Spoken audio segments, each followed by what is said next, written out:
বলেন, যে ব্যক্তি বলেছে মুখে লা ইলাহা ইল্লাল্লাহ আর তার অন্তরের ভিতরে জবের দানা পরিমাণ কল্যাণ নিহিত আছে, অর্থাৎ ঈমান আছে, আল্লাহর নবী বলেন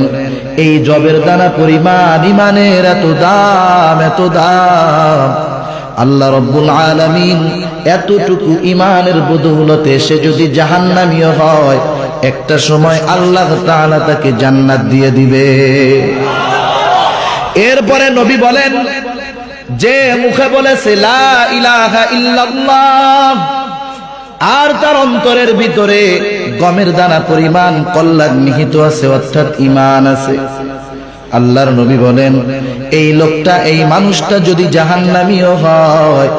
ওই গমের দানা পরিমাণ ঈমানের এত দাম, এত দাম, আল্লাহ রাব্বুল আলামিন ওই পরিমাণ ঈমানের বদৌলতে